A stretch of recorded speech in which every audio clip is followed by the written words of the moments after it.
Hello, everybody. Thank you so much for joining me and Happy New Year. Happy 2022. I am Cherry Twitty-Hawkins, your self care coach for moms, helping moms to rediscover and reconnect with the woman within by practicing self awareness, self love, and of course, self care. And I'm super excited. This is the first Monday of 2022. And as many of you know, in our Facebook community, Moms Matter Too, Self Care for Christian Moms, I do a monthly live talking about your mom mindset because everything, our actions come from our mindset, come from what we think. And guys, if you're watching live in our community, please give StreamYard permission to view your name because if you don't and you say something, if you type something, then it's just going to say Facebook user. And you know, I like to come and show you love and say, hey, Latoya, hey, Tanya, hey, Keisha. So go ahead and give Facebook permission to view your name. And if you're watching live, please say hello down in the comments. And if you're watching via replay, please type hashtag replay down below so I can come back and interact with you guys. You know, I love interacting with you guys and saying hi. And as a self care coach, of course, I'm thinking about the new year. What are we going to be thinking going into the new year?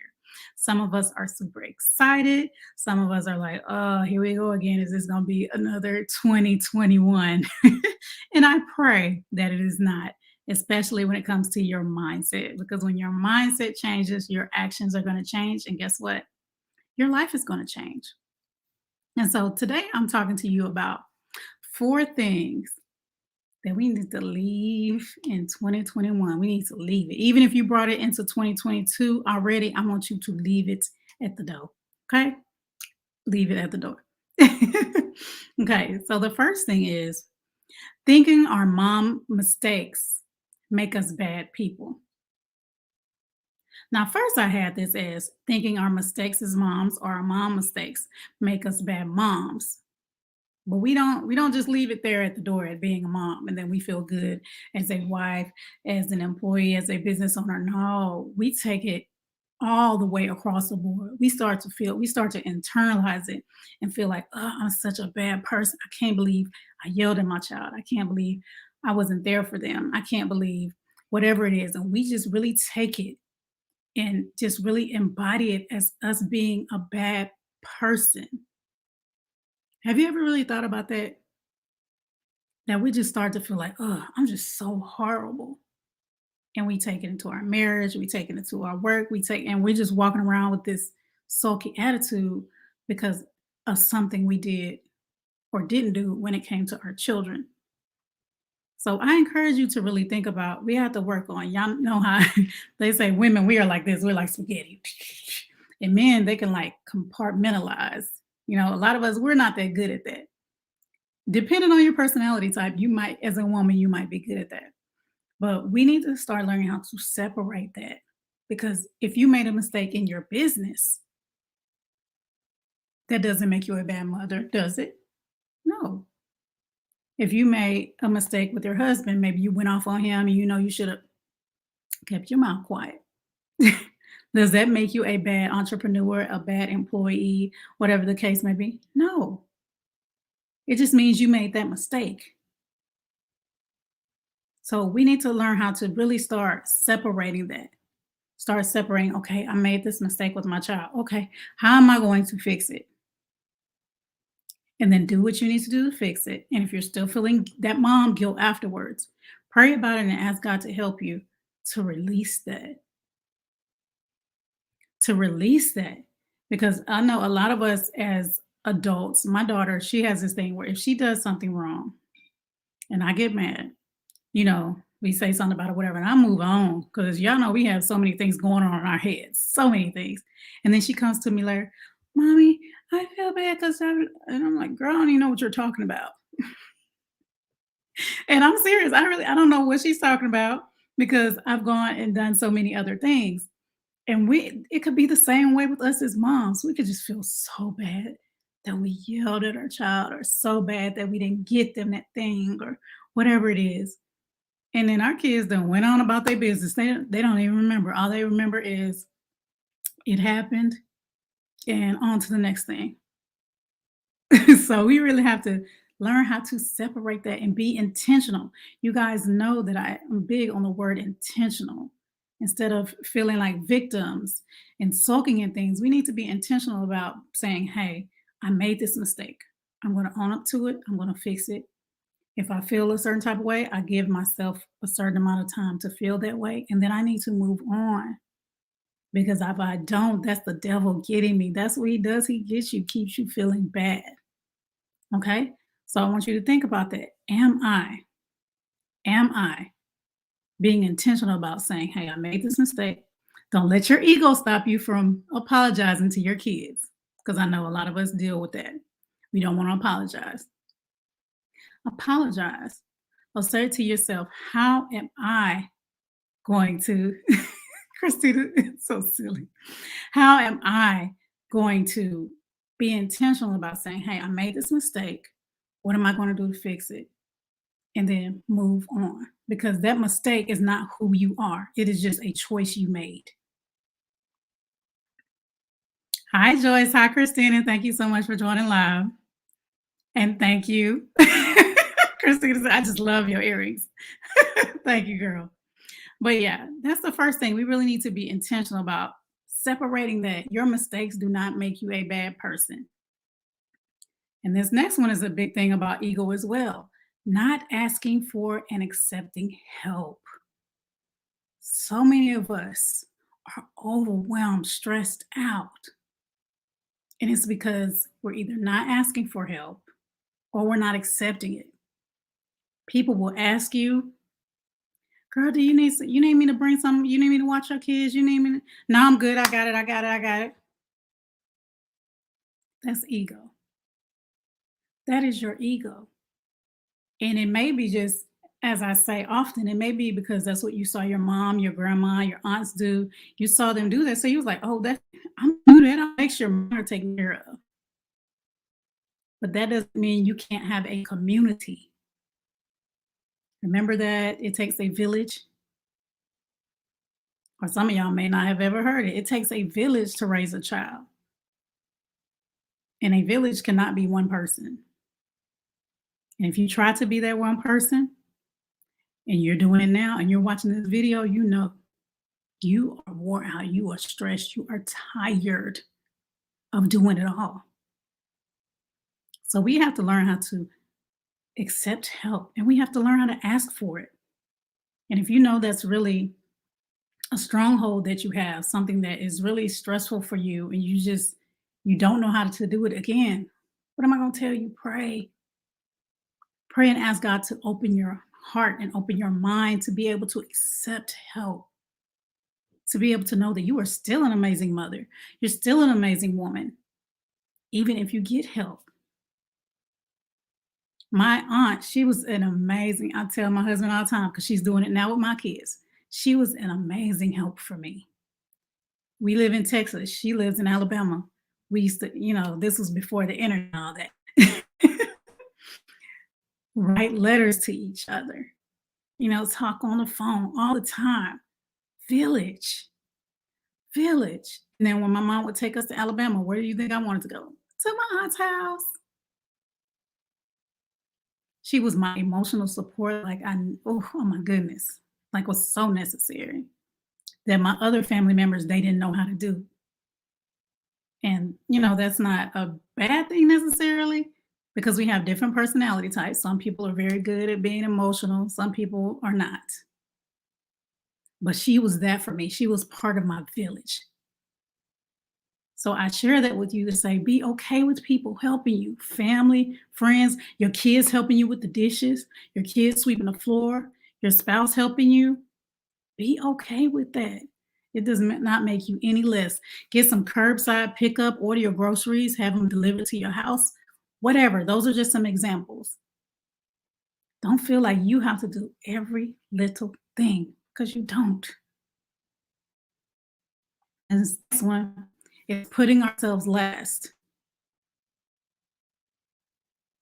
And a lot of us, that means don't even put yourself on the list at all.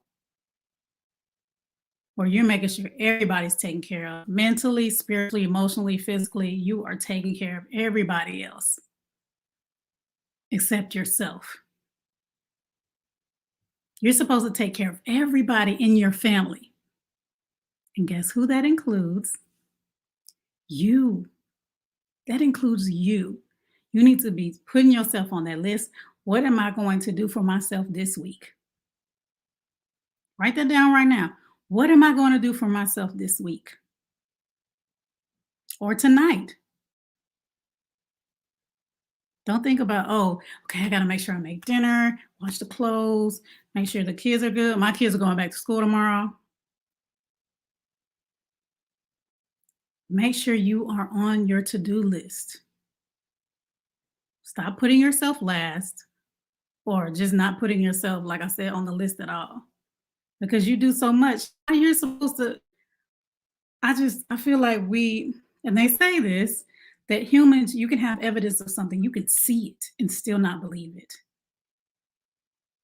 If you see people taking care of others, and not taking care of themselves, what happens? Mental illness happens, anxiety happens, depression happens. Do you want that to happen to you? Do you want that to happen to your children? I don't think you do. So we have to make sure we are filling our own cups, that we are taking care of ourselves and not putting ourselves last. Yes, ma'am, intentional. All of this for 2022 and beyond needs to be intentional. Yes, Joyce, you are so right.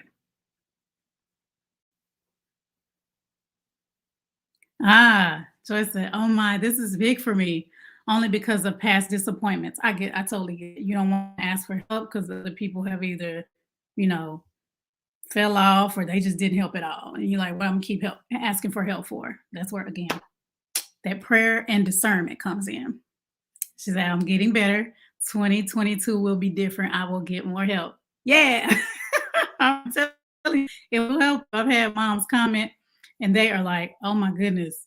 I started asking for help and it like freed my mind. It took so much stress off of me as a mother. And then the last one is limiting self beliefs.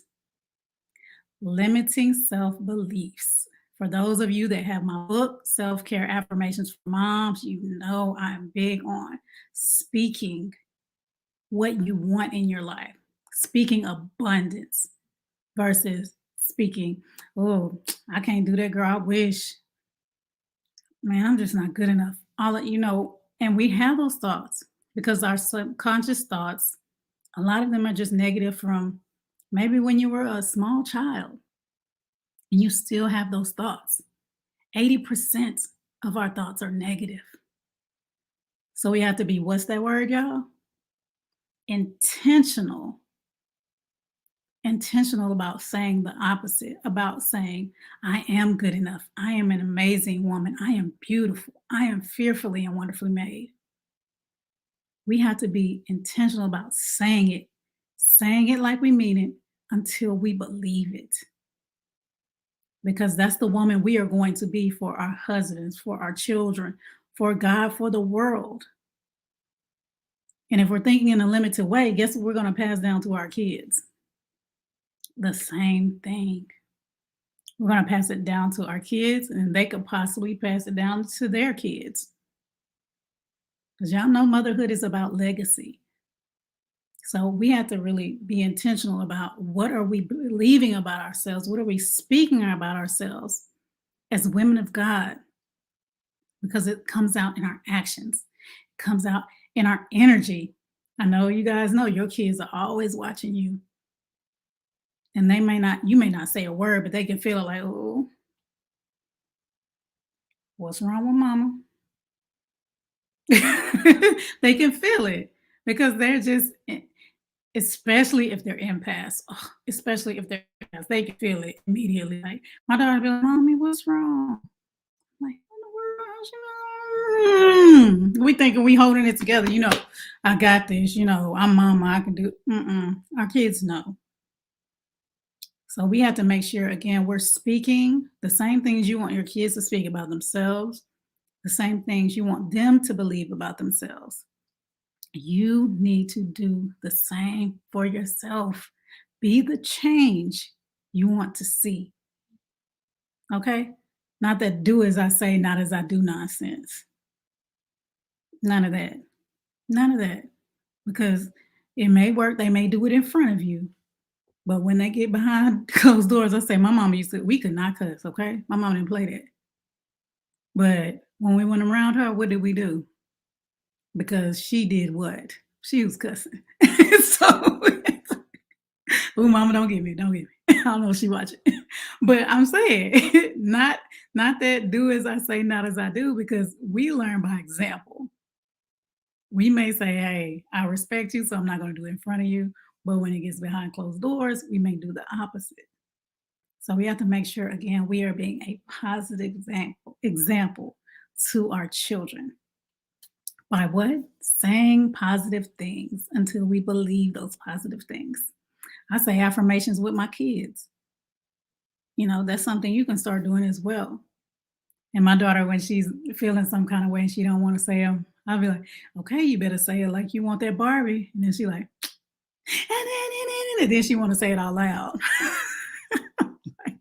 Kids are something else. Oh my gosh, but that's just what I wanted to share with you guys. And I will be launching a mom mindset program, mom mindset makeover later this month or early February. If you guys are interested, let me know down below by, you know what, let's see, by posting a heart emoji and I will send you the information because I'm really excited about, you know, helping us change our mindset. Again, this is about legacy. This is about legacy. So if you feel like your reality is always going to be your reality, if you think that, it will be. But if you say, hey, for this new year, for 2022, I am going to be intentional about changing this generational, I don't say curses because I don't like that, generational traditions of total self sacrifice, of putting myself on the back burner for the sake of my kids rather than investing in myself and becoming the best version of myself for my kids. So again, if you're interested in that, it will be, I haven't set the date yet, but it's going to be late July, late January or early February, the Mom Mindset Makeover. It will be a 4-week program. And we're going to dig deep into your what? Your mindset so we can shift that thing. So you can shift and change your life. All right, guys. Well, thank you so much for watching. Thank you so much for everybody that commented. Thank you so much. And again, I am Cherry Twitty-Hawkins, your self-care coach for moms. Have a blessed evening, morning, or afternoon, wherever you are in the world. And mamas, remember, you matter too. God bless.